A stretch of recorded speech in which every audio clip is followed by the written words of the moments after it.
परिचय।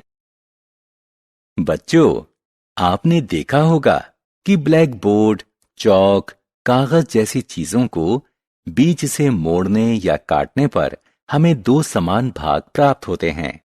इन वस्तुओं को सममितीय कहा जाता है और वह रेखा जहां से वस्तु को मोड़ा या काटा जाता है वह सममिति रेखा कहलाती है।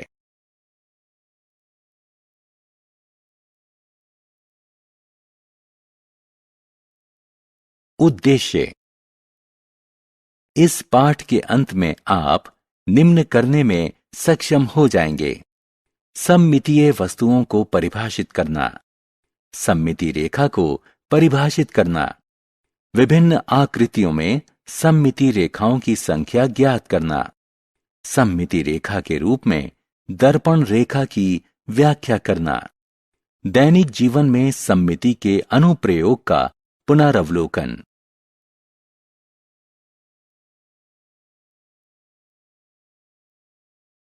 सममिति क्या है? बच्चों, कंबल को देखें। जब आप इसे बीच से मोड़ते हैं तो इसके बाएं और दाएं भाग एक जैसे दिखते हैं। इस प्रकार कंबल को सममितीय कहा जाता है। इस पत्ती को देखें। पत्ती को मोड़ने पर इसके दो भाग एक दूसरे के समान दिखते हैं। इस प्रकार यह सममितीय है। सममिति रेखा। छुई मुई के पौधों की पत्तियों को देखें। जब आप इन्हें छूते हैं तो ये दो भागों में मुड़ जाती हैं। क्या आप देख सकते हैं कि ये दोनों भाग एक जैसे दिखते हैं? वह विशिष्ट रेखा जहां से पत्तियां मुड़ी हुई हैं, वह सममिति रेखा कहलाती है। इस पग में भी एक सममिति रेखा है, जहां से ये दो समान भागों में मुड़ा हुआ है।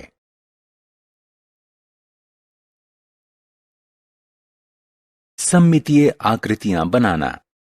कपड़े का एक टुकड़ा लें।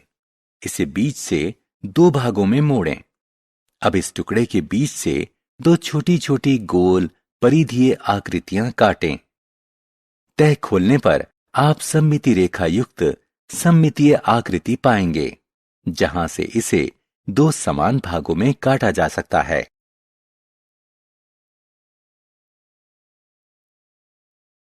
दो सममिति रेखाओं वाली आकृतियां।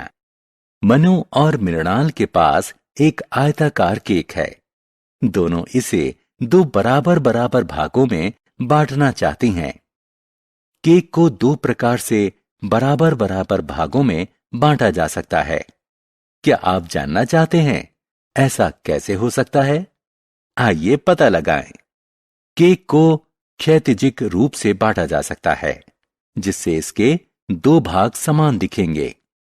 इसे ऊर्ध्वाधर रूप से भी दो समान भागों में बांटा जा सकता है।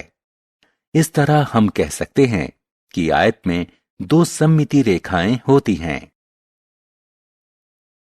अनेक सममिति रेखाओं वाली आकृतियां।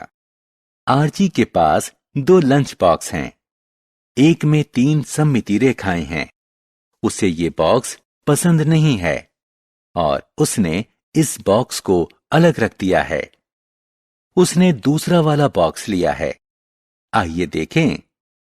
अरे, इस बॉक्स में चार सममिति रेखाएं हैं। बच्चों, इस सुंदर तारे को देखें। आप देख सकते हैं कि तारे में 5 सममिति रेखाएं हैं। इस आकृति को देखें और बताएं कि इसमें कितनी सममिति रेखाएं हैं। इसमें 6 सममिति रेखाएं हैं। ज्यामितीय आकृतियों में सममिति। आयत में 2 सममिति रेखाएं होती हैं, लेकिन वर्ग में 4 होती हैं। वृत्त में अनंत सममिति रेखाएं होती हैं। परावर्तन और सममिति। छात्रों, आपने अवश्य ध्यान दिया होगा कि जब आप दर्पण के सामने खड़े होते हैं, आप और आपका प्रतिबिंब एक समान होते हैं। बना हुआ चित्र उस वस्तु का उसी रेखा में परावर्तन के कारण बना हुआ प्रतिबिंब होता है। ध्यान दें कि लंबाई और कोणों में कोई अंतर नहीं होता है। हालांकि प्रतिबिंब में वस्तु का बायां भाग दाईं ओर होता है और दायां भाग बाईं ओर होता है।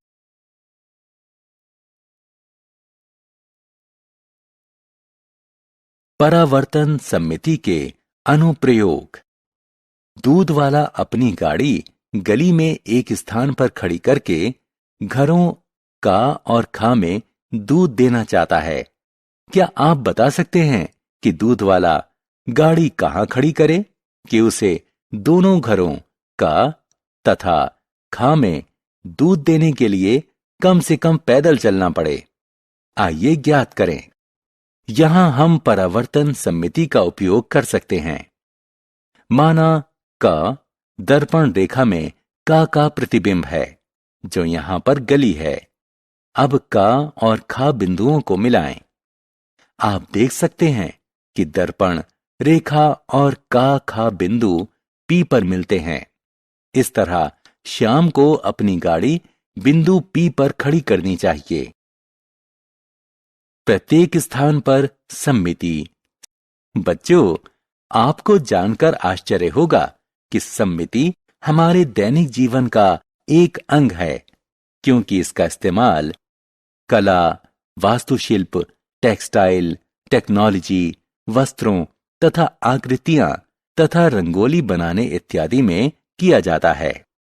आप सड़क पर जो चिन्ह देखते हैं वे सममिति होते हैं।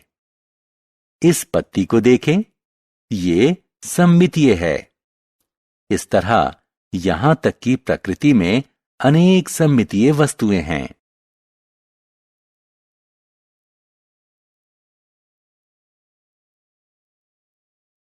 सारांश। आइए हमने जो कुछ सीखा है उसे संक्षेप में दोहराएं।